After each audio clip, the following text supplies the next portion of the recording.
There you go. Goodness, where are you? At a campfire? No, it's in my office. Early morning. I like this. I like this. It makes me feel like I should whisper the interview to you. Hey, John, hooray, right? Yeah. The last time we spoke, we were like this, and now we're happier. Yeah, it's better. It's better to win, I think. And I also think that one of the things that harms us in the way that our media works in this country, particularly our major media, is that we get so wrapped up in the initial count and in the slow process that we don't see where we end up. Today, the Biden-Harris ticket will pass 5 million popular vote margin. It will be They're at about 4.9 million right now. It'll go over 5.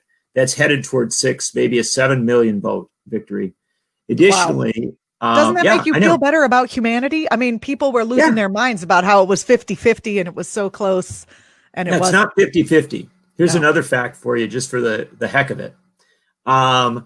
Today, Joe Biden's percentage of the vote, which is it's 50.8% right now, has surpassed Ronald Reagan's percentage of the vote in 1980, when people called Reagan's victory a transformational win. He's also won by. Are we allowed to call this a transformational win? Then are we? I don't know that, but I don't know that Donald Trump will. But the important thing to understand is Biden has now won a higher percentage of the votes of Americans than George W. Bush, than Bill Clinton ever did in either of his elections, than Ronald Reagan in his first election, than Richard Nixon, than John Kennedy, and of course, than Donald Trump. And so I'm not trying to say that Biden has won everything. I'm not trying to paint it as something more than what it is. But if we put it into historical perspective, what we have to understand is Biden has already won a victory that compares favorably to victories that have been accepted throughout history. Well, we also, there's so much to talk about here today. You wrote recently about Republican John Kasich of Ohio, who I have not been following what's been going on with that guy, but he was for Biden, and then he didn't even get Ohio he didn't even deliver Ohio, his own state, to Biden.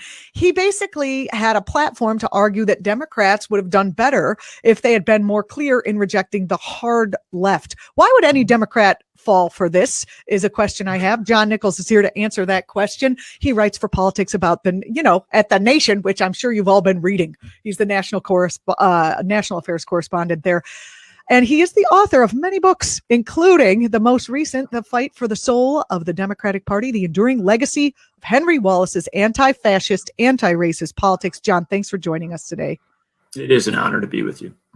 For those of you who haven't been paying attention, like myself, to the Kasich commentary about the election, why does a Republican whose state went for Trump even have a platform to talk about this?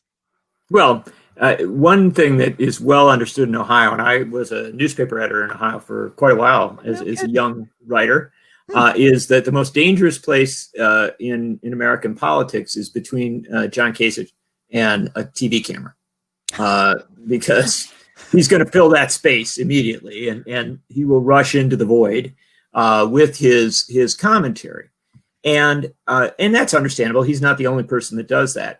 But the thing to understand about this former governor of Ohio is that throughout his history in politics, he has tried to position himself as the reasonable man, the person that you can kind of trust to give it to you straight. And a lot of Democrats have liked that, especially in this cycle, because like the Lincoln Project folks and like others, he's a Republican who broke with Trump and who says Trump's got to go. And that's a very appealing message, and one that obviously the Democratic National Convention amplified over the summer by giving Kasich more time to speak than they gave to many prominent Democrats. And so they clearly wanted him to be front and center. Why? Because of a theory that that this guy had the answers, that if you put him front and center, if you gave him a platform, if you followed his guidance, that ultimately Democrats would win over a lot of Republican votes and conservative votes, and that they would flip states that they'd had a hard time in. Well, the number one test of that is Ohio. Obviously, that's where John Kasich is from. That's where he built his career. He's the two-term former governor of the state. And in Ohio, in 2016, Donald Trump got 8.1%, had an 8.1% lead over Hillary Clinton. In 2020, Donald Trump had an 8.1% lead over Joe Biden.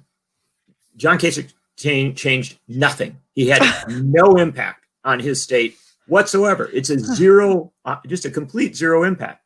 Now, on the other hand, the people he's saying, oh, don't listen to these folks, don't listen to the progressives. Well, look at what they did. In Minnesota, Donald Trump devoted a huge portion of his campaign to attacking Ilhan Omar, the congresswoman from Minneapolis. Ilhan Omar devoted much of the fall to campaigning for Biden, really worked hard on the ground, knocked doors herself, hired people onto her campaign to go out and run up the total in Minneapolis.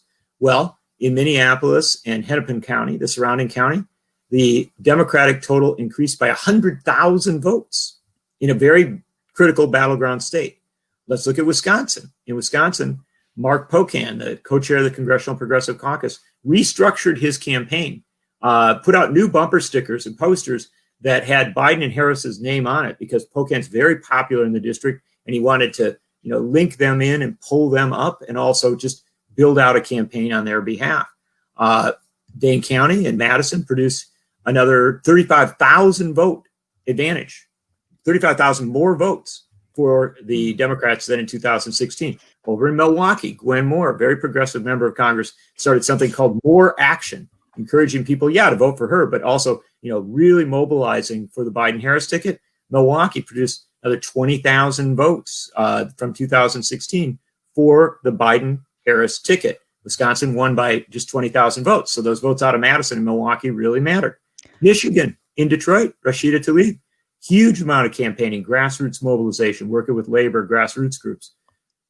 Detroit ups its turnout, ups its percentages for the Democrats.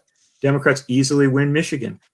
If you want to put somebody on camera, right, why not put Gwen Moore on camera? Why not put Mark Pocan on, or Ilhan Omar, or Rashida Tlaib? Why not put people on who could point to an actual transformative turnout boost? And why not recognize that while Ohio did not flip, Minnesota, which was very tight, stayed for the Democrats.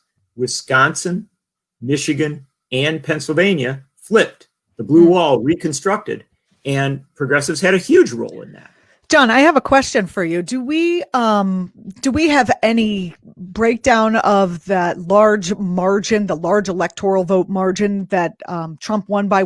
Is there evidence that even, that Republicans voted for Biden, or did we just be very successful at getting out the vote for voters who sometimes don't vote?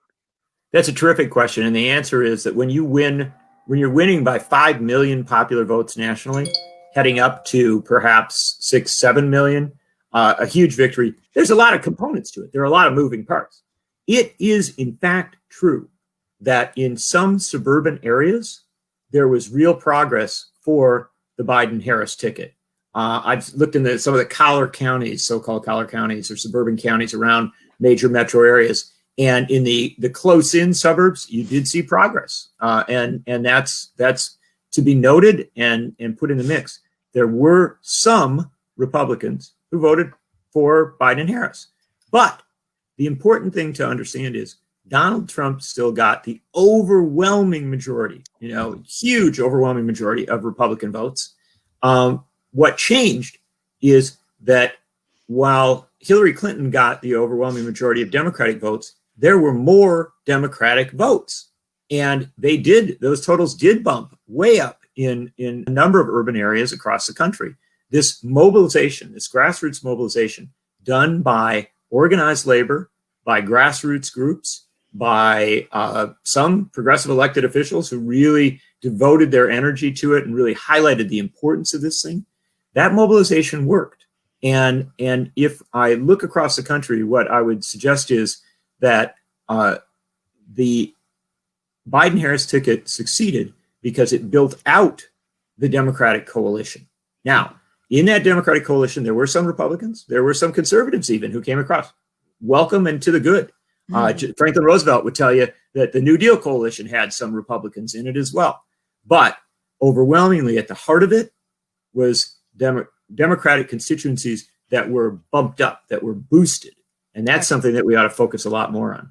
So here's the question. It seems like there are a number of factors, we've been reporting on them, pointing to the fact that even Republicans, even Fox News is reporting that Republicans want things like universal health care, are cool with the Green New Deal. I mean, do you think a Joe Biden and Kamala Harris ticket, well, they won, whatever. What do you call that now? I don't know. They are the president and vice president elect of the United States of America. Right. Do you think that their administration is listening to this? Do you think they're going to be more progressive than, understanding that the progressives went out and turned out the vote for them? Do you think that they are going to be open to, the most progressive potential stances that they could be, perhaps more so than what they promised when they were running?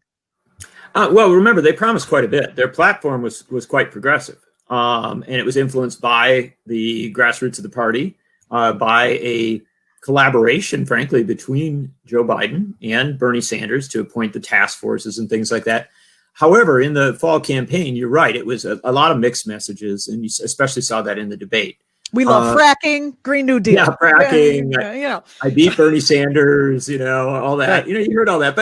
But at some fundamental level, you're right to focus in on that poll data, and particularly of all things, the Fox News exit polling analysis, which is quite striking. That precisely the things that some of the more centrist folks are saying were damaging, right? Medicare for all and Green New Deal and major police reforms actually weren't that damaging, that you find tremendous numbers of people really do believe, especially in this coronavirus pandemic moment, that they're going to need to have a government intervention as regards healthcare, and that the government can and should provide a lot of healthcare coverage. Now, whether you call it Medicare for all or whether you call it a public option, which is a more limited initiative, there's clearly strong support for making it possible for people to get healthcare via a means other than the private sector. There is huge support for addressing the climate crisis and addressing how we get energy, how we do these things. In fact, you're looking at moving high up into the 60s, into the 70% level. And there is a huge recognition of the challenge of policing in this time and the problems with policing in this time. And there is overwhelming support, high 60s, close to 70% support for major changes all the way up to and including a complete overhaul of policing in this country. That's not me saying it. That's what the Fox News polling data and what other polls, exit polls, say about the election. So the thing to understand is that people tend to fall into the trap of thinking in our politics that elections are just this pure and simple referendum on points of view. And if somebody wins, somebody loses, that tells you exactly where all of America is on something. And also, if it's a close election, supposedly close election, then we're deeply divided. The fact is, issues of personalities, issues of turnout in certain areas versus other areas, all these things come into the mix. But if we step back and we say, well, what would the American people like Joe Biden and Kamala Harris and Democrats in Congress to do? The answer is they clearly want more options to get healthcare from a non-private sector area. They want to have major action on climate, and they want to have major action to address problems in policing. These are precisely the things that we're told harm the Democrats. In fact, I would argue failing to deal with these issues will harm Democrats more. John Nichols, National Affairs Correspondent at The Nation. Thanks for joining us today. This is always a pleasure to have you on. Personally, just to get personal, where were you when you heard the news that the major news networks called the election for Biden and Kamala? And oh, I have a second question after that one. I forgot I wanted to ask you because I asked the guest yesterday. The fact that Joe Biden said, mentioned things like black people, I have your back. You had my back. I have your back. I thought that was unbelievable. In addition to being totally heartened that he even mentioned climate change as something he was going to work on. Your thoughts about any and all of those things I just lobbed at you? Well, first and foremost, where I was in Madison, Wisconsin, where I live. And amusingly enough, I had gone up to the Capitol Square in Madison, which is where many of our rallies, events, and things are held, because there was an event that was being held by folks who were saying, count every vote. There was actually a count every vote rally kind of thing going on. I wanted to see who turned out. Some people I knew were speaking and things like that. And the word came that the victory had been declared. And so that sort of turned into almost instantaneously into a street party.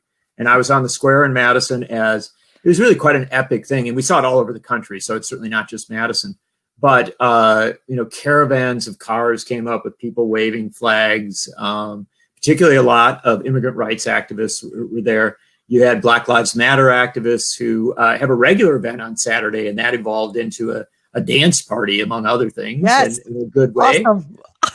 DJs out, and lots of action, but also some very important messages about not just celebrating the victory, but holding the newly elected folks to account. So basically what you're saying, it was a big Antifa get-together where they decided that they were going to, take over fair. No, it was in every sense a very joyous celebration with a consciousness that there's a lot of work ahead and that not every problem has been solved.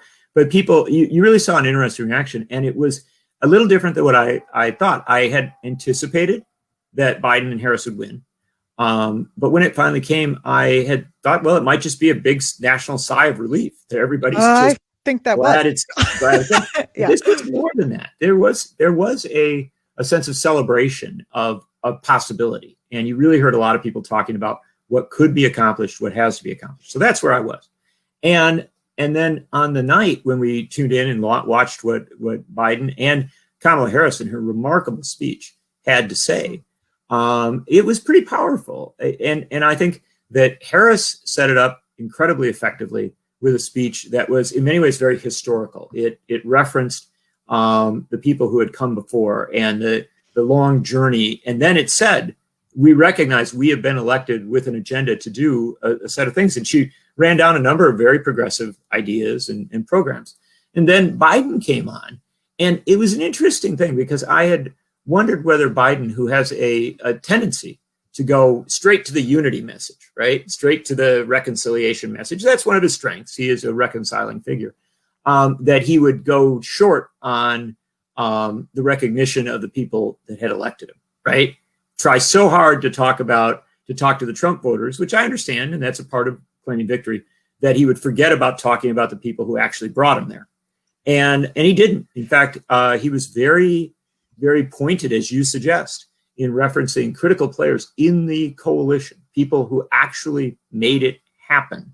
And I thought that was vital. I think it also was important that he did talk about issues and about programs and ideas. Most of all, though, I think it was very important and not to be under-recognized that in this turbulent moment where the president is still refusing to concede, he talked about the power of democracy. And that can sometimes get lost in the analysis, that we sort of lose sight of that aspect. But the fact is that respect for democracy, respect for what it can achieve, is something that always ought to be reinforced. And Biden put his victory in perspective there, noting at that time that he was looking at a 4 million vote win, that he was looking at a clear electoral college win, running down the measures of the victory. Now, the next speech he gives, he can talk about 5 million, and he can talk about a bigger electoral college victory. And that's really important because you do need to lock in the facts, especially when you're dealing with Donald Trump. As each million I notice around here, because I live in the country now, I'm coming to you from the country, as each million gets announced, one or two more Trump flags come down. Aha. I noticed some of the Trump flags are down. I drive the same route to pick up my daughter every day. Some of the Trump flags were down. And then this one guy who had like 20, maybe it was 10 Trump signs on his lawn, had 5. So he took some of them down, but he left. I thought that was pretty funny. He took some down.